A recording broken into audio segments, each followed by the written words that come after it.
Hey everyone, this is Shepard from TeamworkCast.com doing something slightly out of the ordinary. Of course, the Monster Hunter Tri Ultimate demo is out.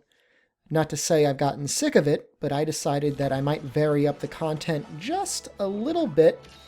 And so I pulled out my copy of Monster Hunter Portable 3rd HD. And I'm going to go through the training quest against the Duramboros. I forget his English name. I looked it up. It's like Ramados or something like that. Something like that. And I'm going to see if I can beat him in time to get an A rank. Now, technically there's an S rank, although as far as I know, unless you get horrendously lucky, it's a very difficult time to get solo. I think it really depends on having at least one other person there to help you get stuns and things like that. Not necessarily, though. I think the best piercing, the Sword Saint piercing, only needs A ranks and everything anyways. So this is a monster that was introduced in Portable 3rd, and fortunately he is returning to Monster Hunter Tri Ultimate. And his big thing is his tail. He hits you with it. He swings it around, uses it as a counterweight to spin himself around. Swings it around his body, flies through the air, all sorts of things with it. You cannot cut it off, but you can damage it enough to crack it. And when it's cracked, you can actually mine from it. And if you hit it enough, something actually does pop off. It's not an actual tail removal, though. It's just the end is removed, and you can carve from it. So I wouldn't call it a true tail cut.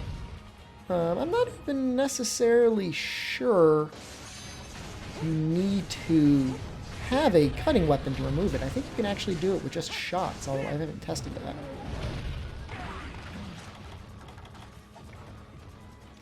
The weakest part of his body is the humps on his back. They take pretty good damage, and they take even more damage if you attack them enough. You can actually break them and do damage to his extreme damage to him when they're broken. But the only way you can really get to them is either A, with the bow, doing the arrow rain attack, or B, if you hit him in the legs while he is spinning around, you can trip him, which I demonstrated slightly earlier. Something else that's an option is if you have a hunting horn user or an adept hammer user, you can actually KO him as well, and while he's KO'd, you can hit him in the hump there. Now, this is an interesting set. This is the Zinogre set, which comes with, I believe, a Zinogre exclusive ability, although I'm sure in Trolltimate you can get it on different things. It's called, or at least it was translated into Awakening, which is an interesting little skill. What it does is it gives you increased stamina recovery, as well as, I believe, increased affinity. And it's triggered whenever you are in an area with a monster long enough, and also from taking damage. In this case, it has the upgraded ability, so I should be able to proc it. Oh, well, there we go. It's procced right now. And you'll see when I go into Demonize mode with this, my stamina will barely reduce at all. So it's a really good skill to have whenever you're using the dual swords or if you're using the bow. In both cases, it kind of makes dash juices unnecessary. If you're the sort of person that thinks that using dash juices is a little bit like cheating, you can go ahead and not use them. And you'll see I'm getting full crits off on him basically all the time now. And not only do his weapons already have a high affinity anyways, but because of the Awaken skill, I get a lot of crits off. Really good. If you're unable to hit his back, the legs are probably the best target, at least with bladed weapons. Not only does he take a really good amount of damage there, but you always want to have the legs a little bit weak, with a hope being that you'll be able to get a flinch off whenever he decides to start spitting. So just keep hitting them, does fine damage, and it makes it easier to get trips off.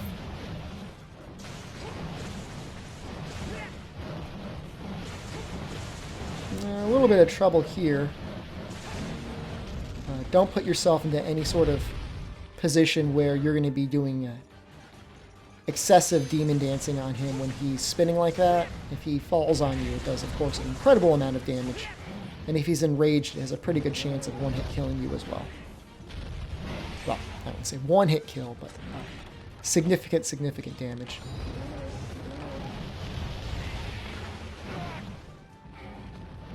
And this is a fun set anyways. For people that, aren't perfectionist players, it's a set that kind of rewards getting hit. Of course, you never want to get hit if you can help it, but with Awakening, it kind of softens the blow a little bit. At least you can rest assured knowing that you're going to be able to do some extra damage on him once your Awakening is activated.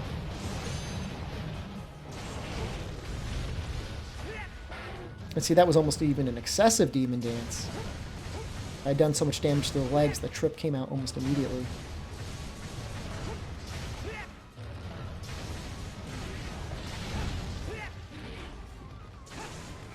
In terms of other breaks you can get off of him, I guess the only thing I didn't mention is that you can break the horns as well. They're actually really, really hard. So unless you have a weapon with fairly decent sharpness or something with built-in ESP or something like that, it's kind of hard to get a break off. I think you need blue sharpness to hit for them. And even then, I don't think they take much damage from anything. I think you really need to plan on using elemental damage to break them. They don't take a lot of raw damage, at least.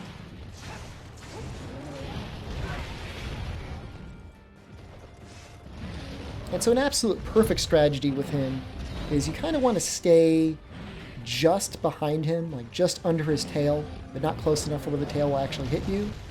And if you're doing that, you're safe from the vast majority of his attacks, because almost all of them are telegraphed, one way or another.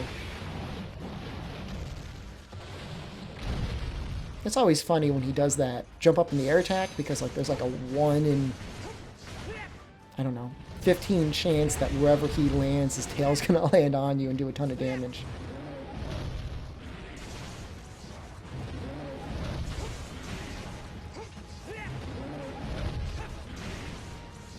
And so something I've been trying to do is manage my mobility and stamina usage along with my Demonized gauge.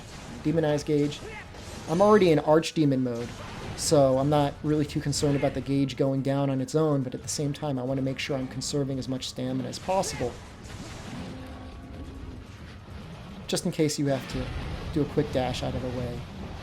But this is something I always kind of have a hard time with, is sneaking in on him when he's spinning around. The nice thing is, though, is that when he's exhausted, you don't have to worry about the timing so much, because he's just going to fall over on his own. Of course, if you are able to get hits off on the legs while he's spinning, even while he's exhausted, the trip you get from knocking him over when doing that lasts a lot longer than the time he does when he falls over on his own. So, if you have that opportunity, still go for it. But in either case, you'll be safe, because he can't actually complete his attack when he's doing that.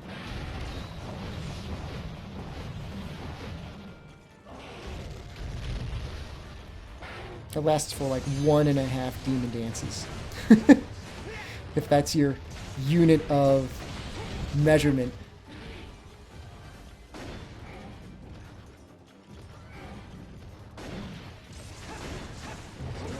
You can see it's really hard to get any sort of a hits off when you're not at least at green sharpness with him.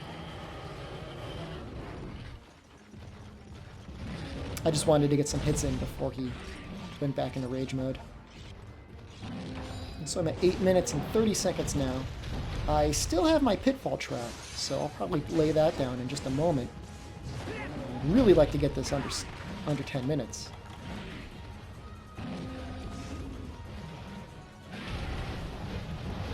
And so you have a solid, I don't know, maybe 8 seconds while he's spinning like that to kind of figure out what you're going to do.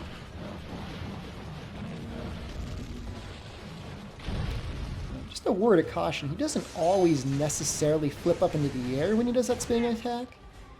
Occasionally he will instead just kind of fling himself at you, which if you're not prepared for can actually end up hitting you instead. Something that's normally extremely simple to avoid actually becomes a little more dangerous. I don't think it's worth trying to hit anything else other than just the side of his body. Okay, so about 9 minutes, 29 seconds, pretty much right in line with what I wanted. These are my favorite things to do, these arena challenges here.